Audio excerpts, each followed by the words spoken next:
세상에 존재하고 있는 수많은 책들은 그 사람이 그 주인공입니다.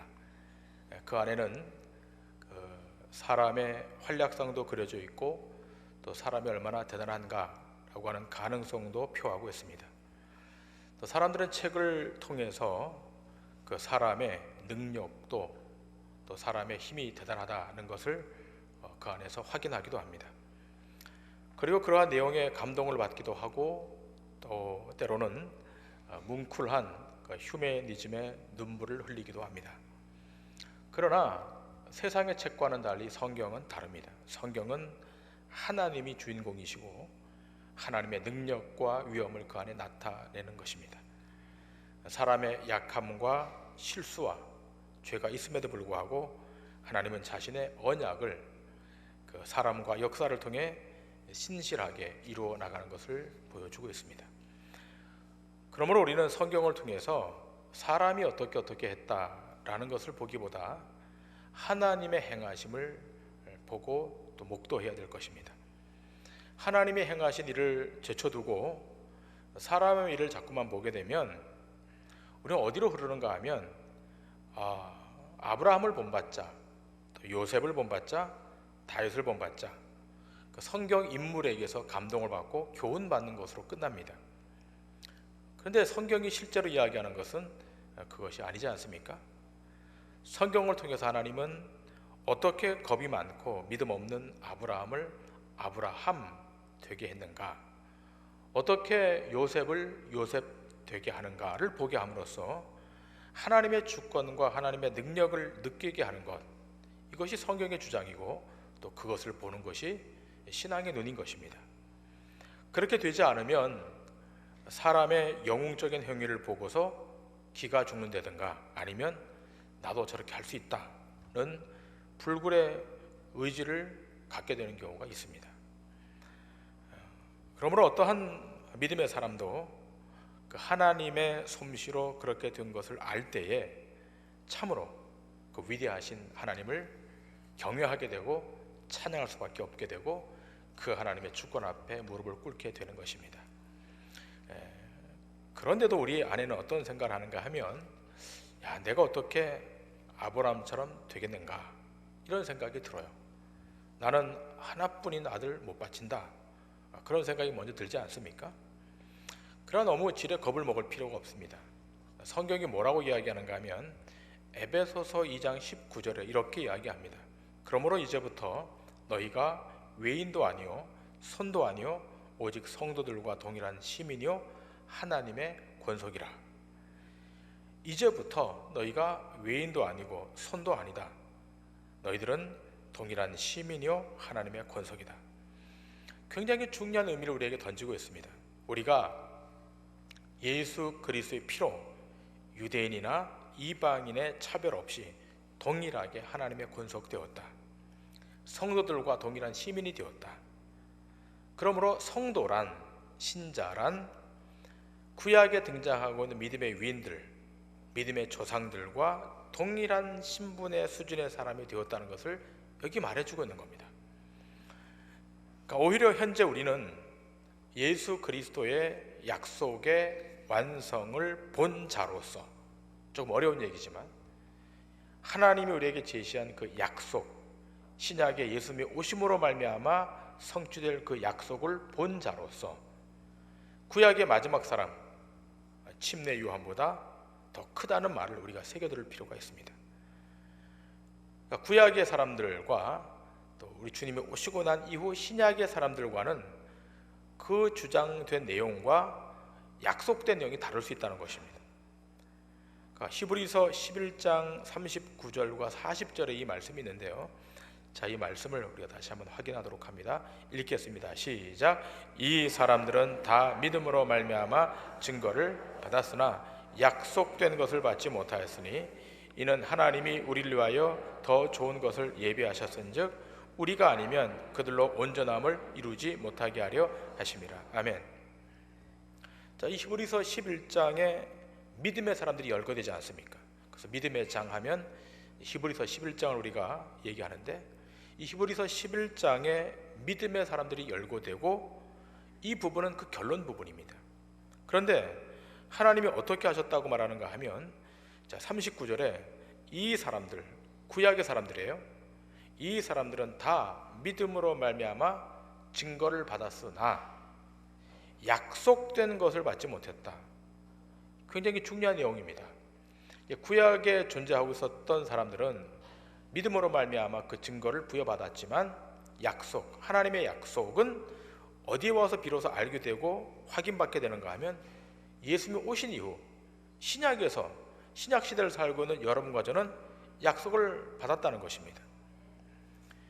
그러니까 그래서 뭐라고 히브리서 기자가 말하는가 하면 40절에 이는 하나님이 우리를 위하여 더 좋은 것을 예비하셨은즉, 그러니까 구약의 사람들과 신약의 사람들의 차이점, 대비점을 말하고 있는 거예요. 하나님이 여러분과 저를 위하여 더 좋은 것으로 예비했다. 이것이 은혜 안에 사는 자에게 주시는 십자가의 위력인 것입니다. 그러므로 이러한 은혜를 입은 우리를 하나님이 아브라함처럼 못 만들어내시겠습니까? 그렇죠? 아브라함을 믿음의 조상으로 만드신 하나님께서 우리도 믿음의 사람으로 만드시고야 만다는 사실을 기억해야 될 줄 믿습니다. 그런데 이 말씀이 여러분에게 적지 않게 부담이 될 수 있어요. 그러면 나보고 가장 귀한 것을 바치라고 그러는 것은 아닌가? 그런 염려가 있지 않습니까? 여러분 그런 염려가 없습니까? 저는 그런 염려가 살짝 드는데, 우리를 믿음의 사람으로 이미 부르셨기에 부르신 자들을 의롭다 하시고 의롭다 하신 자들을 이미 영화롭게 하셨다는 성경의 선언을 믿으시면 이 염려는 해결되는 줄 믿습니다. 이미 부르셨고 부른 자를 의롭다 하셨고 의롭다 하신 자들을 천국 갈 때까지 영화롭게 하셔서 승리하도록 만드신다. 이 하나님의 선언을 믿으신다면 이런 부담, 이런 염려는 없는 겁니다. 하나님이 우리를 이 땅에서 하나님의 사람으로 만드시고야만은, 그렇게 만들어내시고야 마시는 하나님의 의지와 작정은 영원 전부터 시작된 것이고 그 일은 여러분의 일생이 끝나기 전에 다 이루어지고 완성될 것입니다. 여러분이 조금 모자라도, 조금 부족해도 하나님은 그것 갖고 말하지 않으시고 하나님 자신이 메꾸시고 채우셔서 기어코 여러분의 인생이 종결되기 전까지 하나님은 그 일을 끝내시고야 만다는 겁니다. 그런데 그 긴 과정에서 우리가 얼마나 반역하고 삐뚤 길로 나가고 불순종하는 죄인인가를 알게 하시고 오직 주님의 일하심에 모든 것을 맡길 수 있는 하나님의 사람으로 어떻게 만들어내시는가를 여러분과 저희의 두 눈을 통해서 보게 하시는 것입니다. 그런 까닭에 아브라함의 생애를 통해서 하나님이 어떻게 일하시고 간섭하시며 어떻게 아브라함을 아브라함 되게 하시는가를 깊이 주목해 보셔야 할 것입니다. 지금 우리가 보고 있는 창세기 12장, 13장은 이미 여러분이 잘 알고 있는 내용입니다. 아브라함이 갈대아 우르에서 부름을 받고 하란에서 부친을 장사 지내고 드디어 가나안 땅까지 오게 됩니다. 어렵고 힘든 길이었지만 하나님의 부르심에는 후회함이 없기 때문에 그 말씀대로 다 이루어내시는 겁니다. 그래서 창세기 12장 7절에서 하나님이 이렇게 말씀하신 것을 하나님은 반드시 이루어내시죠.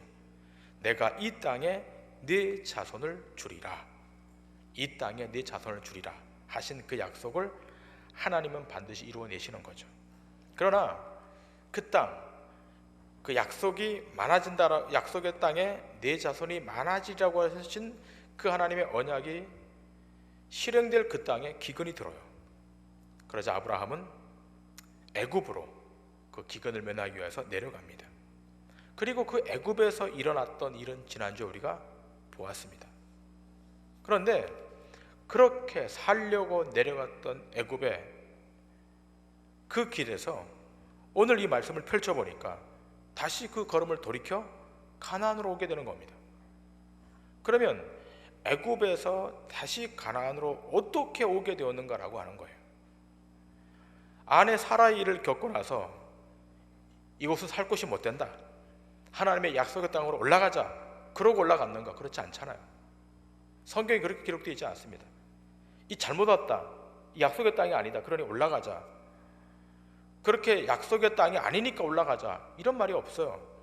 여기에 대해서 창세기 12장은 이렇게 말합니다. 창세기 12장 20절 말씀 우리 다 같이 한번 읽겠습니다. 시작. 바로가 사람들에게 그의 일을 명하매 그들이 그와 함께 그의 아내와 그의 모든 소유를 보내었더라. 자, 지금 아브라함의 의지로 다시 가나안 땅으로 가는 것이 아니라 바로가 이 일을 시작하는 거예요. 바로가 명령을 내립니다. 그와 함께 그의 아내와 그의 모든 소유를 다 보내었다. 바로가 보내는 겁니다. 우리 개정개혁 성경이, 우리 성경에 이렇게 평이하게 써 있지만 원어 성경을 해석해 보면 바로가 그냥 제발 좀 가달라고 떠밀었다는 거예요.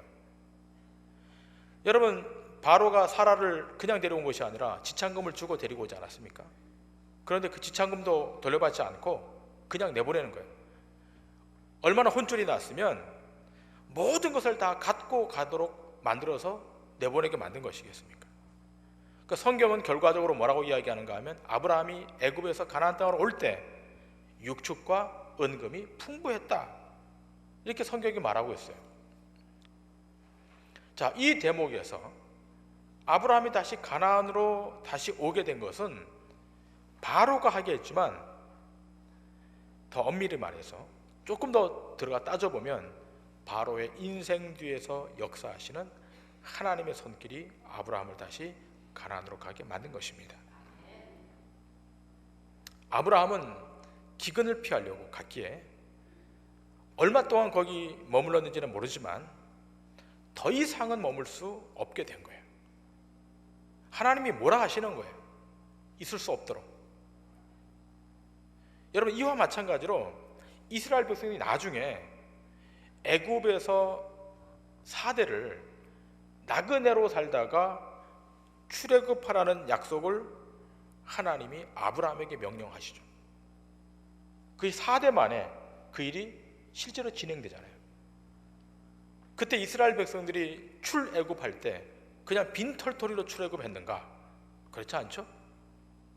애굽 백성들의 은금, 보화, 폐물을 다 지참해서 다 달란 대로 다 받아가지고 그러고 나갔잖아요. 이것과 그것이 연결되어 있는 것입니다. 이들을 내보내지 않으면 애굽 백성들이 다 죽게 되니까 이스라엘을 내보내는 겁니다.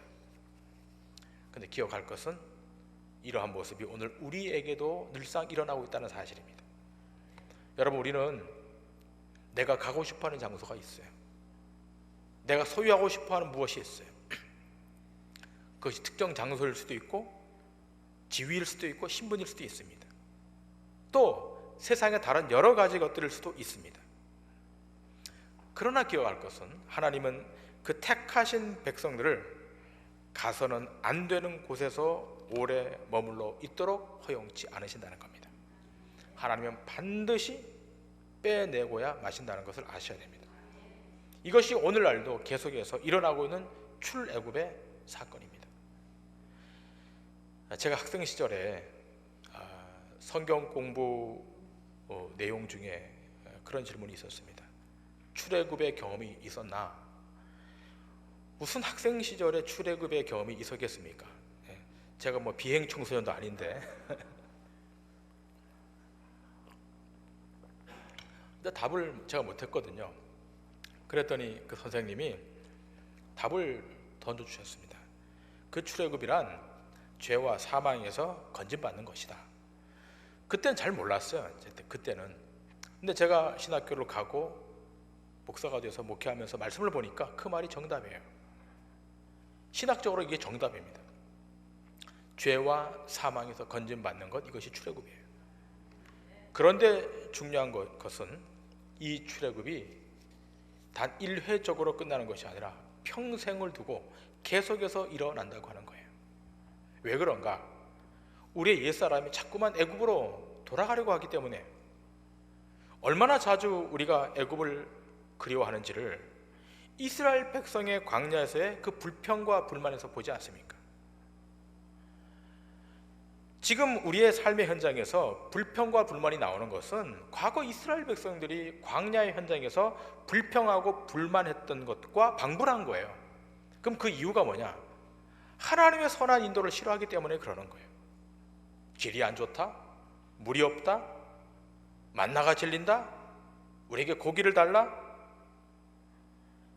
여러분, 이것을 좀 그 교회 안으로 끄집어들여서 우리 교회 공동체 안에서 한번 생각해 보면, 나는 저래서 싫고 이래서 싫고, 난 저 사람 성격이 저래서 싫고 이래서 좋고, 그런 불평과 불만이 튀어나오지 않습니까?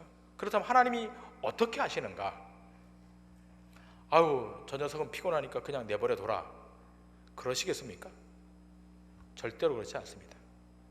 하나님이 개입하셔서 그를 설득하시고 끌고 가십니다. 끌고 가시는데 어디로 가서 다시 시작하는가? 다시 제자리로 끌고 가서 다시 시작하는 거예요. 지금 아브라함을 애굽에서 가나안으로 다시 돌려서 다시 끌고 가듯이 여러분과 저도 그렇다는 거예요. 다시 제자리, 다시 제자리, 다시 제자리. 언제까지요? 항복할 때까지. 항복할 때까지 하나님 반복하세요. 여러분, 사람은 몇 번 하다가 안 되면 포기하잖아요. 그렇잖아요? 여러분, 연애 보셨습니까? 연애 보신 분들 가운데 몇 번 내가 도전했는데, 한 6번, 7, 8번 도전했는데 도저히 안 되면 꺾이잖아요. 저는 우리 집사람하고만 연애했기 때문에 모르지만 우리 가운데 안 그런 분들이 있잖아요. 근데 하나님은 절대로 포기하지 않으십니다. 아브라함으로 하여금 큰 민족이 되게 하고 그 이름을 창대케 하고 복의 근원으로 삼으시겠다고 하신 그 약속은 하나님의 의지와 하나님의 고집으로 만들어내시는 겁니다. 10년이 걸려도, 20년이 걸려도, 아니 그 이상이 걸려도 하나님은 그렇게 하시고야 마는 거예요. 그래야 하나님과 동행하며 살 것 아니겠습니까? 이러한 훈련을 통해서 아브라함이 복의 사람이 된 거예요. 아브라함이 애굽으로 살려고 내려갔다가 다시 원위치한 것이 13장 4절의 말씀인 거예요. 자, 13장 4절의 말씀 우리 다 같이 한번 읽겠습니다. 시작. 그가 처음으로 제단을 쌓은 곳이라 그가 거기서 여호와의 이름을 불렀더라. 그가 처음으로 제단을 쌓은 곳, 그가 거기서 여호와의 이름을 불렀다. 처음에 그 자리로 다시 돌아온 거예요. 여러분, 남자들은 다 군에 가는데요, 군에 가면 그 신병을 훈련시킬 때 조교의 마음에 들 때까지 훈련을 시켜요. 그런데 이 조교의 마음에 안 들면 원위치 시킵니다. 마음에 들 때까지 계속 반복해요. 그 조교의 입에서 나오는 아주 지겨운 말이 있어요. 원위치. 들어보셨습니까? 여자분들은 못 들어보셨겠지만 남자분들은 신병 교육대 가서 끊임없이 원위치예요. 그러면 조교가 원위치하면 신병은 뭐라고 대답해야 되는 건 위치로 오는 겁니다. 그 위치로 가야 돼, 원위치로. 훈련생이 볼 때는 야, 그만큼 하면 된 것 같은데, 근데 조교의 눈을 안 차는 거예요. 원위치하면 또 위치로 가야 돼요. 끊임없이 반복해서. 저도 여기 홍천에 있는 11사단, 아주 그 훈련 센 사단으로 제가 신병교육대 가는데요, 저는 대학도 졸업하고 대학원 다니다가 나이가 많아가지고 갔더니 그 조교가 나보다 3살이나 어려요. 계속 걔가 뭐라는가 하면 원위치라는, 원위치. 제가 걔 이름도 알아요 지금. 언제 한번 밖에서 만나면, 목사니까 못 그러겠지만 어쨌든 계속 원위치. 예. 지금 아브라함이 이 처음의 장소로 돌아온 거예요. 하나님이 아브라함에게 원위치를 명령하신 것입니다. 애굽으로 내려갔다가 다시 처음 단을 쌓은 곳, 하나님의 약속을 받은 땅으로 온 겁니다. 살려고 애굽으로 갔다가 애굽의 경험을 통해서 그는 다시 하나님 앞으로 돌아와 진정으로 사는 길이 뭔가를 확인하게 됩니다. 그리고 그가 거기서 바뀝니다. 어떤 걸 보면 아는가 하면 조카 롯과의 분쟁에서 아브라함의 태도를 보면 알 수 있습니다. 여러분, 사람은 끊임없이 곁길로 가고 싶어하는 마음이 있어요. 끊임없이. 결국 아브라함이 완전히 하나님의 발 앞에 순종하기까지는 25년이 걸립니다. 여기서부터. 그러니까 결국 그가 자기 아들 이삭을 모리아산으로 데려가 바치는 그 자리까지, 그게 성경에서 시간을 이렇게 카운트해 보니까 25년이에요. 25년 만에 아브라함이 하나님의 그 부름 앞에 완벽하게 무릎을 꿇어요. 여러분, 기억하셔야 돼요. 여러분, 예수 믿으면 당장에 천사표 되는 게 아니에요. 여러분의 남편이 여기 예배 나와서 은혜 한번 받아서 아멘 하고 한 방에 좀 바뀌었으면 좋겠지만 절대로 그렇게 한 방에 안 바뀝니다. 여러분, 오해하고 계신 거예요. 그 아내의 눈이 무서우니까 할 수 없이 와서 아멘 해주고 말씀 들어주고 그러는 거지 절대로 한 방에 바뀌지 않습니다. 여러분들 다 그 증인 아니겠습니까? 여러분은 아닌 것처럼 하고 저를 쳐다보고 계신데 다 과거에 20년 동안 30년 동안 그렇게 하나님 앞에 속삭이다가 꺾어져서 이 자리에 온 증인이 여러분 아닙니까? 네. 아멘이십니까? 네. 아멘 안 한 분들은 다 바리새인들이에요. 네.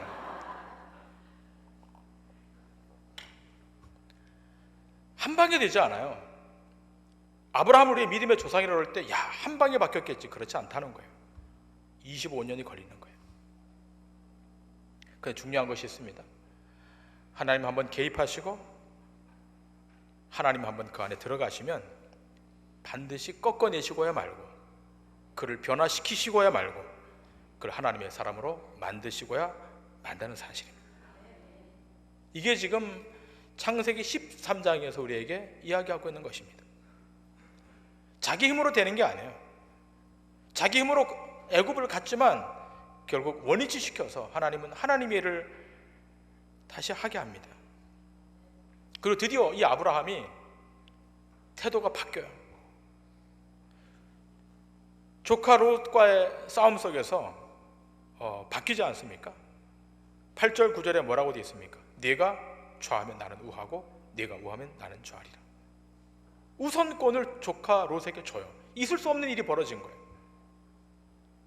당연히 기득권은 아브라함에게 있는데 아브라함이 그 기득권을 포기하고 조카 롯에게 기득권을 넘깁니다. 이렇게 넘긴 배경에는 그가 애굽으로 가서 만났던 그 하나님, 곁길로 갔을 때 하나님이 어떻게 나를 다루시는가, 그 하나님을 그가 경험했기 때문인 것입니다. 그러니 이제 양보하는 거예요. 나를 살리는 것이 나의 실력이 아니라 하나님의 능력임을 그가 압니다. 그러므로 결국 자기 포기, 자기 희생의 모습으로 등장하는 거예요. 이 자세가 아브라함의 성품이 고쳐졌기 때문에, 아브라함이 그 마음이 바뀌었기 때문이 아니라 하나님의 솜씨고 하나님의 개입의 결과인 것입니다. 오늘날 우리는 예수 믿은 지 10년이 지났고 20년이 지났고 그렇게 많이 지나지 않았습니까? 근데 아브라함보다 훨씬 더 훈련을 많이 받은 것 같은데 왜 아직 네가 좌하면 나는 우하고 네가 우하면 나는 좌하리라 이런 말이 나오지 않는 것입니까? 왜 양보가 안 되는 겁니까? 그것은요, 아직도 우리 마음 가운데 아직도 세상적인 욕심과 탐욕이 있기 때문이에요. 예수 잘 믿으면 부자 된다 라는 말 때문에 내가 양보하고 희생하고 손해보면 부자 안 되고 하나님께 영광이 안 될 것 같아서 악착같이 움켜쥐고서 부자 되어서 하나님께 영광 돌리려고 하니까 안 되는 거예요. 여러분, 하나님을 착각하시고 오해하시면 안 됩니다. 여러분이 이 삼성의 이건희 회장처럼 그렇게 돈을 수천억 수조원 벌었다 그래서 하나님께 영광이 되고 쫄딱 망했다 그래서 영광이 안 되고 그런 것이 아니에요. 하나님은 그런 개념의 하나님이 아닌 거예요. 여러분이 아무리 밑으로 떨어져도 그 떨어진 자리에서 하나님의 영광 나타날 수 있는 거예요. 높은 자리에 올라가서도 하나님께 영광 안 될 수도 있는 거예요. 이 하나님을 기억하셔야 됩니다. 얼마 전에 일본의 그 유명한 크리스찬 작가, 아주 괜찮은 크리스찬 작가 미우라 아야코가 별세했어요. 그분이 쓴 유명한 책이 있지 않습니까? 기독교 고전에 속하는 빙점이라고 하는 책. 이 책 외에도 수많은 책들을 저술을 했는데 그분이 돌아가시기 얼마 직전에 그런 유명한 말을 했어요. 한 사람의 평가는 이 세상에서 얼마나 많이 모았는가가 아니라 얼마나 그가 사람들에게 많이 소모되었는가에 있다. 굉장히 중요한 의미라고 생각합니다. 의미 있는 말이에요. 얼마나 많이 소모되었는가. 여러분이 세상 사람들로부터 사람들도 필요가 있어서 얼마나 많이 소모되었는가. 그것이 한 사람의 평가의 기준이라는 거예요.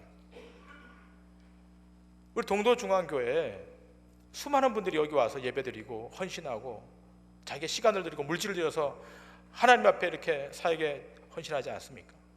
주중에 화요중보도 나오시고 리더십으로 나오셔서 봉사하러 가시고 신방 가시고 기도해 주시고 감사해요. 하나님 앞에 거룩하게 소모되는 거 감사해요. 바로 그것입니다. 우리 얼마나 소모되고 있는가, 하나님 앞에서 얼마나 거룩하게 사용되고 있는가. 아브라함이 조카에게 선택권을 먼저 주었을 때 롯은 비옥한 지역을 선택해요. 10절과 11절과 12절에 보면 이 롯은 생각도 하지 않고 아주 비옥한 토지 소돔과 고모라를 택합니다. 그리고 그것으로 옮겨갑니다. 그러나 나중에 이곳에 유황불이 떨어집니다. 다 망하고 맙니다. 그런데요, 아브라함이 그 기득권을 포기하고 자기는 그 황무지에 있을 그때, 홀로 남을 때, 그때 하나님이 나타나셔서 아브라함에게 다시 약속을 확인시켜 주십니다. 그 황무지 땅, 그 땅에 홀로 남았을 때 하나님이 나타나셔서 아브라함에게 그 약속을 다시 확인시켜 주세요. 그것이 본문 14절부터 18절까지의 말씀이에요. 우리 이 말씀 다시 한번 읽도록 하겠습니다. 시작.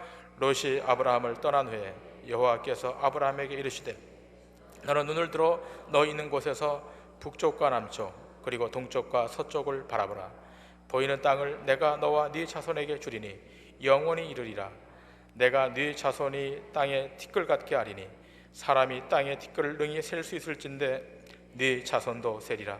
너는 일어나 그 땅을 종과 횡으로 두루 다녀보라. 내가 그것을 네게 주리라. 이에 아브라함이 장막을 옮겨 헤브론에 있는 마므레 상수리 수풀에 이르러 거주하며 거기서 여호와를 위하여 제단을 쌓았더라. 아멘. 선택권을 포기했어요. 기득권을 포기했어요. 그리고 롯은 떠나갔습니다. 이 아브라함은 이 황무지에 홀로 남았습니다. 그때 하나님이 나타나셔서 아브라함에게 다시 그 약속을 확인시켜 주잖아요. 너는 눈을 들어 있는 곳에서 북쪽과 남쪽 그리고 동쪽과 서쪽을 바라보라. 보이는 땅을 내가 너와 네 자손에게 주리니 영원히 이루리라. 영원히 이루리라.